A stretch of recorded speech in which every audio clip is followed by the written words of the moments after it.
It is your host, Cook Universe. So, today we are going to be playing a game called Watch the Road.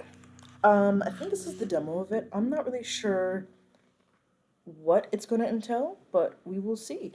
Now, before I do any of this, let me see something.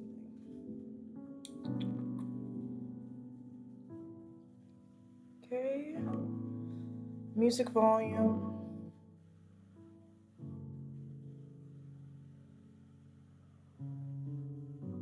I think that's good. Okay, we should be able to start now. Here we go.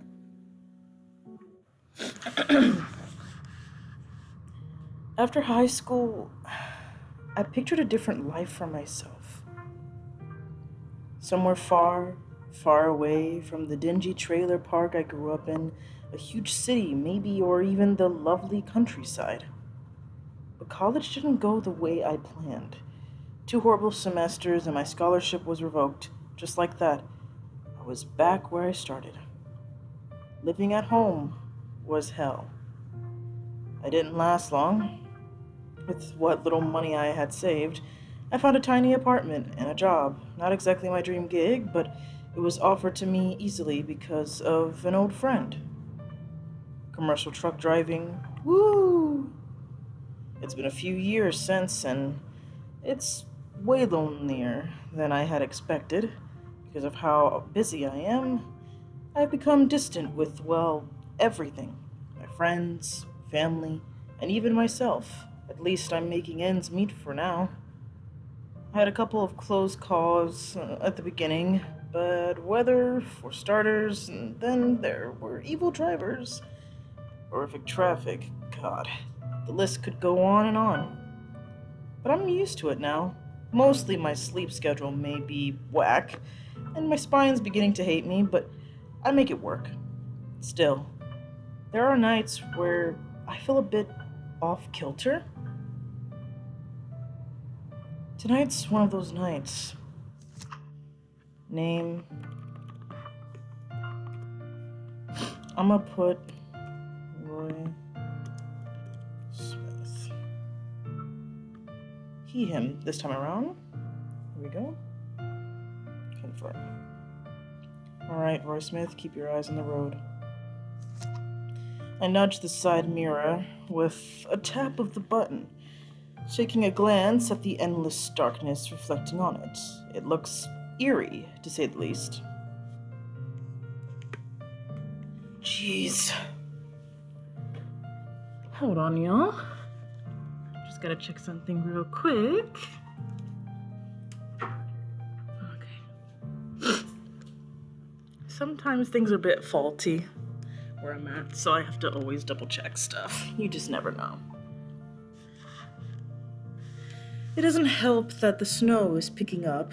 Fat, wet flakes splat against the windshield, momentarily obscuring my view. The flurries, paired with my drowsiness, is a hellish combo. I crank the wipers up a notch. Sorry if I talk a bit weird. I just recently ate breakfast, so it's a bit gassy with whatever's in my system left. Not through the other end, though. I need to find a gas station soon. Getting coffee that isn't lukewarm would be nice. A sudden movement in my headlights makes me jump in my seat. Was that a deer? What am I supposed to look at? What the fuck? Through the swirling, disorienting snow, I see something that shouldn't be there. Something or someone by the side of the road, next to a weathered mile marker sign? Oh, it is a person, holy shit.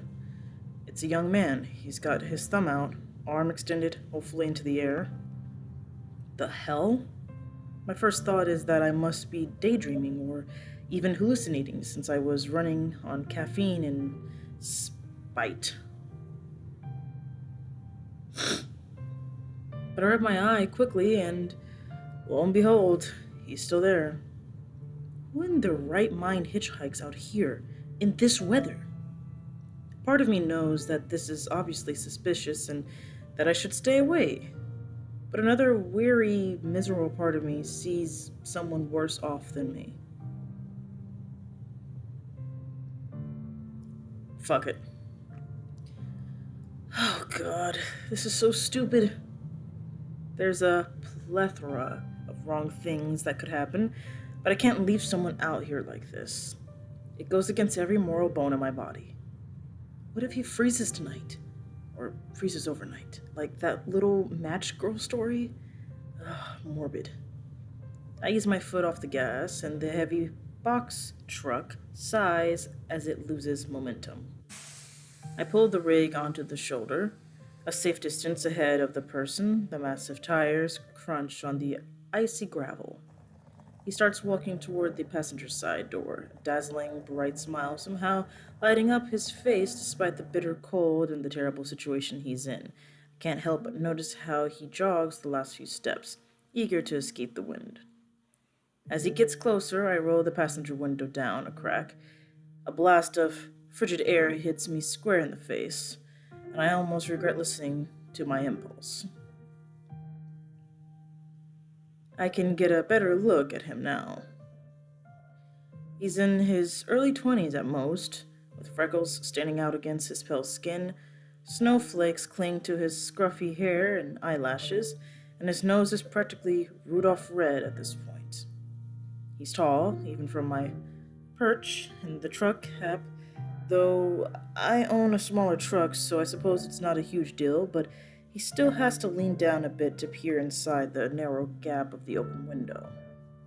Thank you so much for stopping. Seriously, you're a lifesaver. His voice is clear and friendly, though a little breathless. What the hell are you doing out here?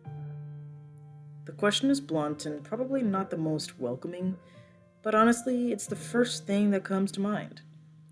My eye is closed, jeans and a thin-looking jacket that wouldn't hold up against this weather for long. He's not wearing a hat or gloves from what I can see. I feel a sudden surge of irritation, and I have to swallow the instinct of lecturing a random stranger. Doesn't he have any sense? At least put on some gloves. He rubs his arms briskly. Yeah, so my car kind of gave up the ghost back there about maybe 3 miles back. Just completely sputtered out, and naturally there is absolutely zero signal out here. I've been wandering around for a while now, hoping someone would pass by. Huh. I didn't see anything earlier. Must have been zoning out. My trusty flip phone decided to bite the dust about 5 minutes ago, too. You have no idea how incredibly grateful I am that you actually pulled over. He shifts his weight from one foot to the other on the ground, looking a little anxious now that he's finished his explanation. I was traveling to see my folks up in Oakhaven. It's winter break, and my mom has been telling me to visit for a while now, so I figured I'd do. Or I'd go. I eye him cautiously. Oakhaven? That's about an hour and a half from here. I know. It's really unfortunate that the car went bust so quickly. Are you alone? Yeah, it's just me. He meets my gaze directly, and for a brief moment, his eyes, I can't quite make out the color, but they seem surprisingly intense and hold mine before softening once again. Promise, I'm no trouble. All I need is a ride there. I can pay you for the gas, if you want.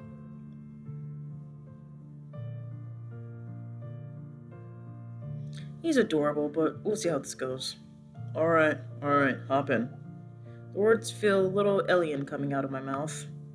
Every rational cell in my body is most likely itching to beat me up, but the image of him out there, I can't shake it. I reach across the wide cab, my hand hovering over the heavy latch on the passenger door for a brief second before I unlock it.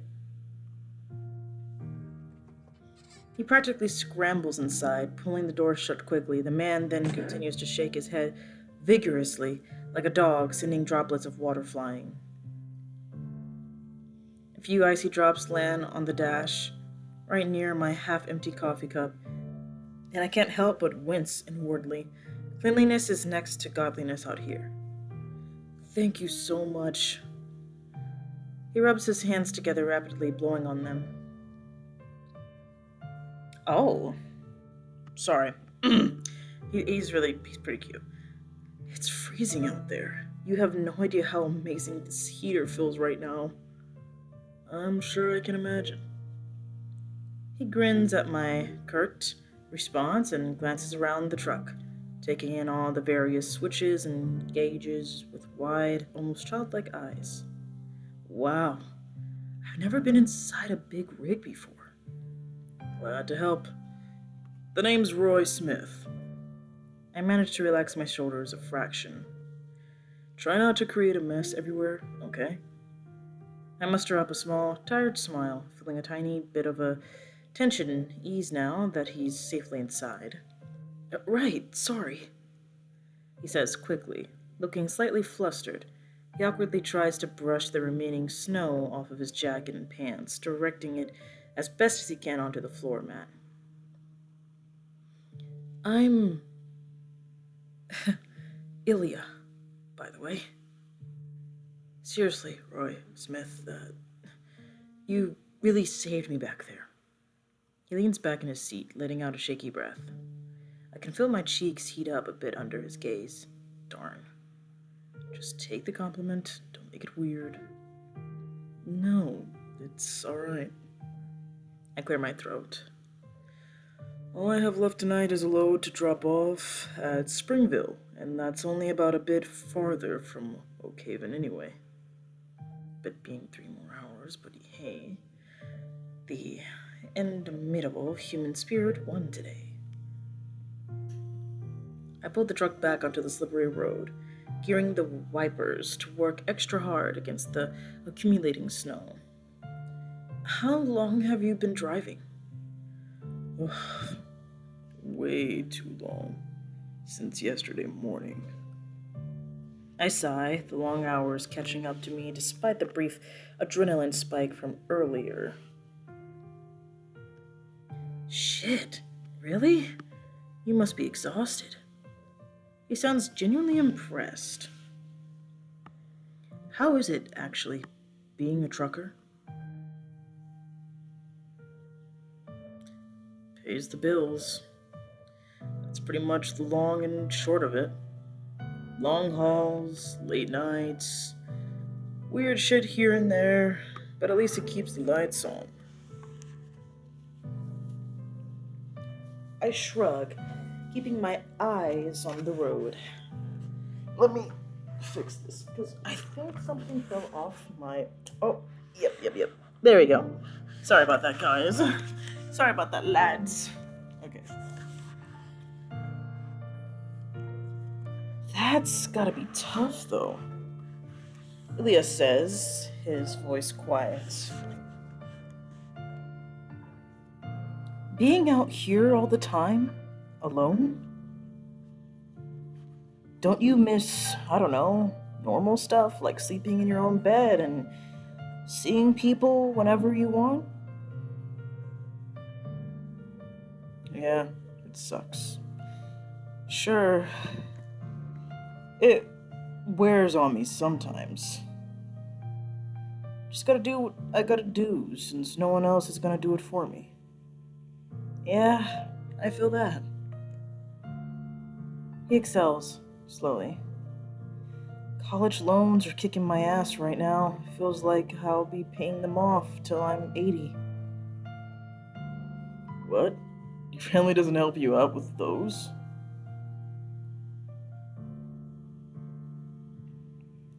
Ilya goes quiet for a moment, and the easy report we were starting to build snaps. I immediately regret asking. Ugh, my dumb mouth. Listen, I'm sorry. I didn't mean to pry. No, don't be. He interrupts, though his voice is strained. It was an honest question.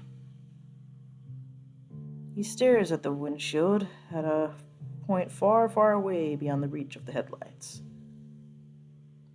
They don't. I'm not really worth the trouble. I can feel the mood in the cab drop about 50 degrees, completely unrelated to the heater. Hey, Don't say that. Come on. They called you back home for break, right? That sounds like you're worth the trouble to me. He stares at me before smiling a little. Yeah? He takes a deep breath. You're right, Roy. He nods, as if convincing himself. It's gotten a bit stuffy, despite the weather outside. Do you keep up with the news much? It's hard not to. That's one thing I never fail to brush up on. Have you heard about those murders near Lawrence Resort? No, I haven't. Well, it's all younger women, college aged. The details are too gruesome to get into, but a full body shiver goes through me. God, it's disgusting to think about. Their faces were mutilated beyond recognition, thankfully due to the whole teeth forensic mumbo jumbo, and since people were obviously looking for them, they were able to identify a couple of them. Still, the amount of Jane Does that I have come out into this situation is insane to me. Nasty business, really, but it does have me worried a little. Why would you worry? I stall a bit with the question, too long apparently, because he speaks once again. Would anyone ever look for you, Roy? Wouldn't matter. I doubt it.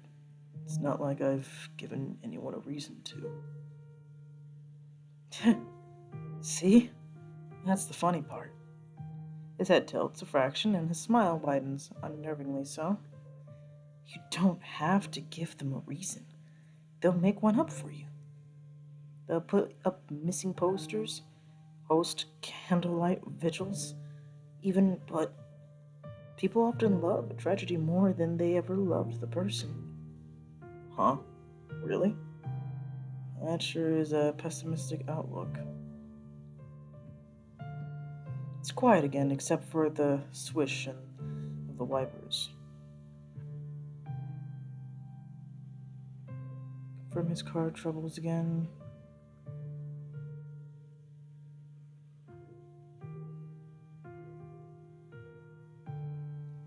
Let me try again. I fiddle with the tuner knob.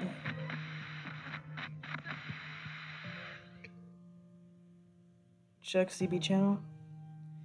Maybe channel 19's got something. I flip to the CB channel, or CB radio, greeted by a burst of chatter. Eastbound, bear at mile marker 114. Copy that, good buddy. We got a goddamn four-wheeler cut me off at... Whoa, that's kinda cool. It's quiet again, except for the swish of the wipers.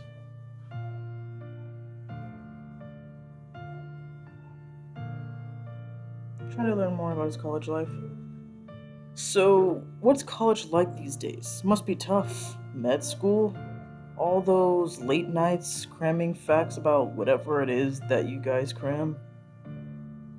Labs and lectures, more or less. Learning all the ways the body can break down. Fascinating stuff, really. There's not much time for anything else. Sounds rough. No time to, grab beers with classmates? No, not really. Everyone is focused on superficial shit, making money, buying cars. You see yourself as better than other people, then? Too busy playing God to hang with mortals? He doesn't scramble to defend himself and shrugs instead. If that's how you want to frame it. For some reason, when he says it, I don't feel a sense of arrogance. Though the snow outside suddenly gets even thicker now, I was sure the forecast said it was gonna stop earlier, but it's only getting worse. Shit. Can't even see past the hood at this point. Statistically, this is when most drivers make fatal mistakes. Are you sure you'll be okay driving on? I don't have much of a choice. This kind of weather makes the world feel smaller, doesn't it? Especially with no cars around. Yeah, it gives me the creeps. Like we're the last people left out here. We very well might be. His voice is quiet, almost thoughtful.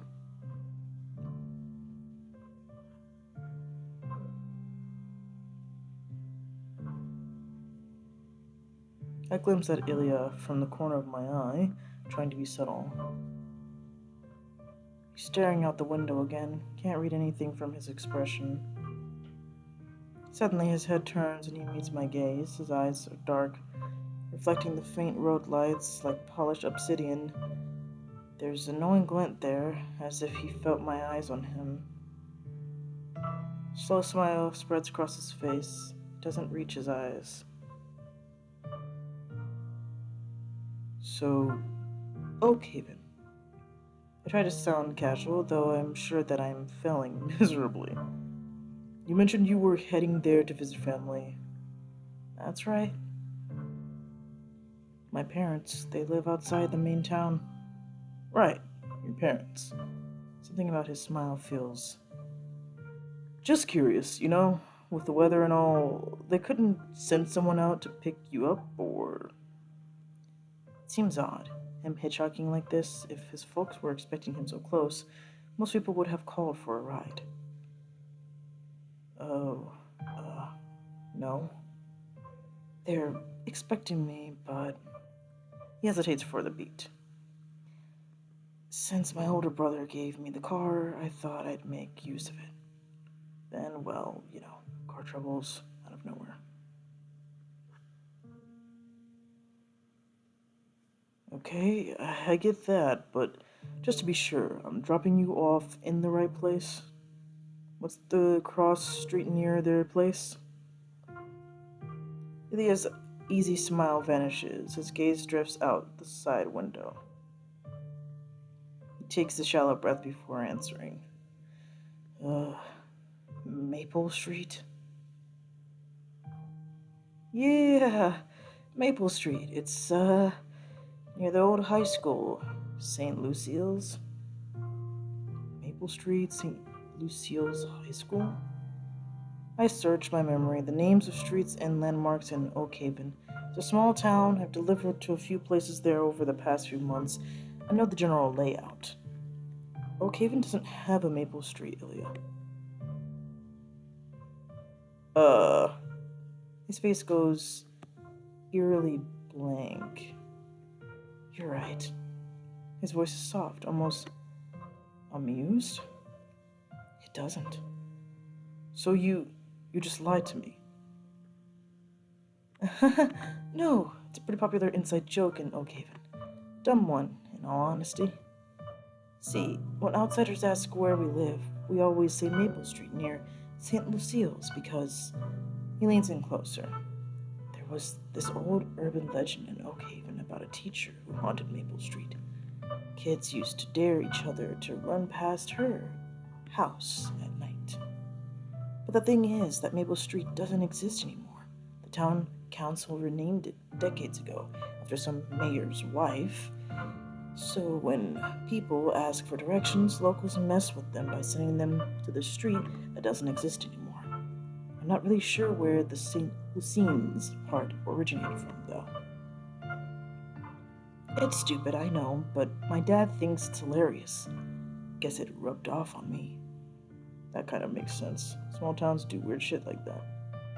Lord knows the type of pranks I used to do on unsuspected folks. This one seems harmless. Okay, that's actually kind of funny, sneaky bastard. Told you it was dumb. The snow outside seems to swirl thicker, obscuring the road ahead. For a moment, I could swear Ilya's reflection in the window isn't smiling at all. It's quiet again.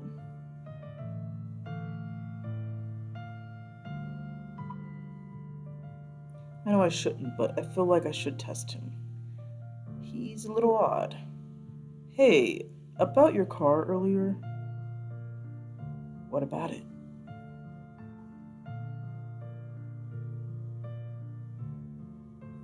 You never really said where exactly it stopped working.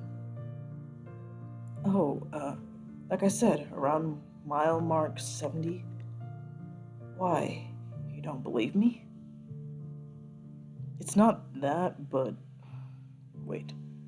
I thought you said it was a mile marker 82 or 83 when I first picked you up. Ilya flinches. Yeah, that's what I meant. 82 or 83, sorry. I must be getting tired. That's bullshit. Every bump in the road sends a jolt through my hands.